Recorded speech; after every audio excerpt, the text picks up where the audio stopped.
I'm about to record a podcast, so come with me to get ready in my studio. I'll show you my gear, the entire process, all the way up to hitting record. So here's my studio. It's a little 8-foot by 9-foot room here in the house, but everything is decked out and ready to record.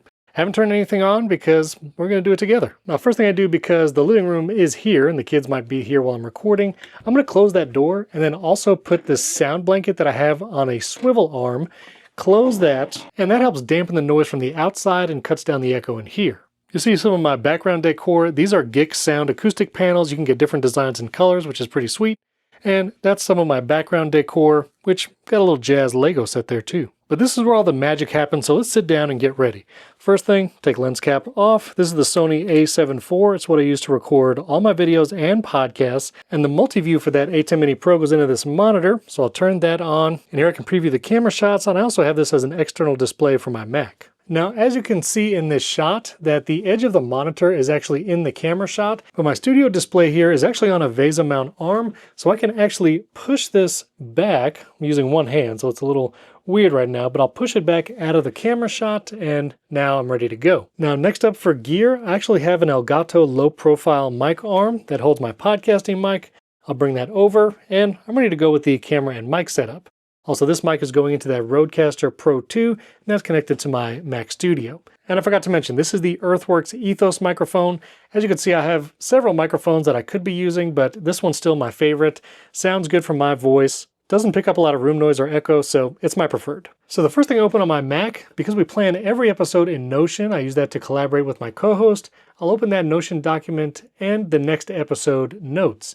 Here in Notion, we keep all the notes, everything we're going to talk about, links to different articles, and this is going to be open the entire time I record. You actually see it open here as I was recording Primary Technology. That's my tech podcast. Then in addition to Notion, of course, I'm going to be opening Riverside because that's what I use to record. Now that I'm signed in, I'm ready to jump into the studio, but we have to set the scene. And for that, I actually have a lot of lights here in my smart home.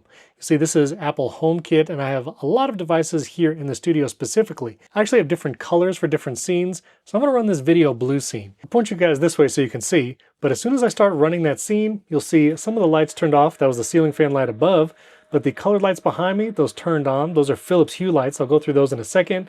And you'll see the blackout shade is starting to close. You'll also see here in the shot, as that blackout shade closes, the lighting gets better and better. You see more of the color on the background. That's because it's going to cut out all of that natural light coming in through the window, and now I have complete control over my lighting. Some other lights that HomeKit scene enabled was my key light. This is the Amaran 200X with a Light Dome 2. I have a whole video on lighting. I'll link that above if you want to see my setup.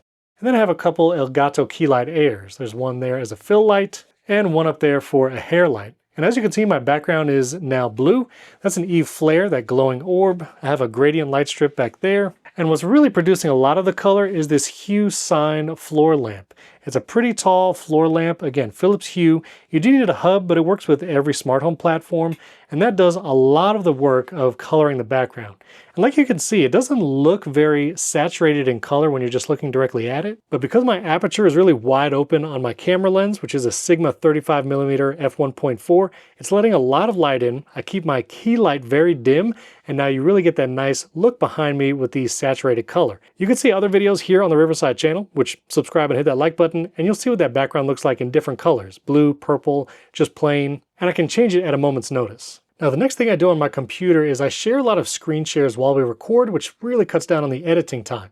And to do that, I create Safari tab groups, and then I'll share different tabs. And you'll see here, there's a tab for every episode we've recorded of the podcast.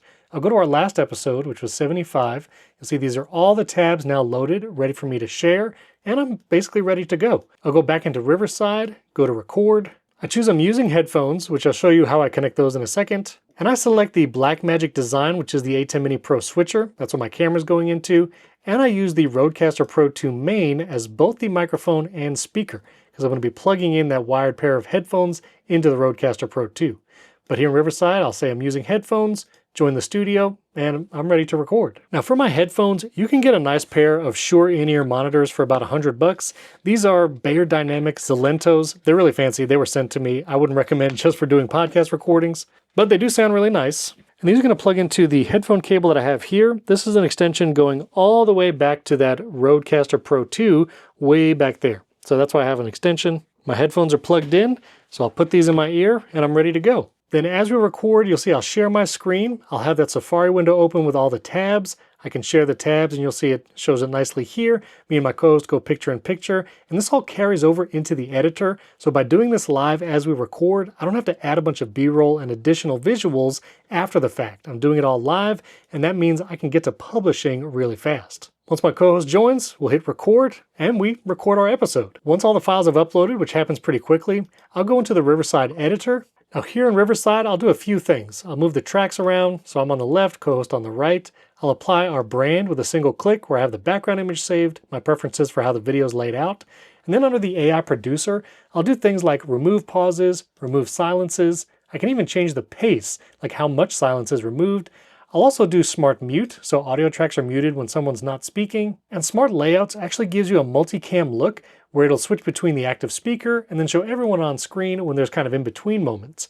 And just like that, I've basically edited my podcast. I can preview it here. You see the auto switching already working. So when there's laughter or crosstalk, it'll show both of us on screen, then focus on the active speaker. I'll set the endpoint down here, and I can even add music, which I have some uploaded podcast intro music I use every time. That gets overlaid in the timeline here. I set the volume, set a fade in and fade out. And if I ever need to edit something granularly, I can just select text here in the transcript, click the trash can, and I've edited my video and audio content that fast. If I ever wanted to create a vertical clip, I can change the format with a single click there.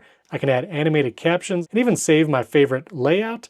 So now I have a vertical video with animated captions. If I want to go back, I can just do the widescreen and I'm good to go. Riverside also has image and video overlays where you can search for royalty-free images and you can use them throughout your recording. So if you ever want to add some visual aids, you can upload your own video, search for royalty-free B-roll, and it's that easy to create engaging content all right here in Riverside. And you'll see anytime I shared my screen using those tabs, it will show that instead of the people on screen and then go back and forth to whoever's speaking. So all those visual aids are already done because I did it while we were recording. And when I'm ready to export, I can export it to 4K video quality, upload that to YouTube and Spotify for creators, and with the same edits, I can export an MP3 for my podcast host. And then I upload that full episode here on YouTube. I'll also send it to Spotify for creators. And just like that, my full 4K video podcast is published on YouTube, Spotify, audio versions on RSS, and I do it all super fast thanks to Riverside and the AI editing tools. So that's what it's like for me to record a podcast, which I do every week. If you have any questions on my setup using Riverside or any of the gear, leave comments below this video. I answer those personally.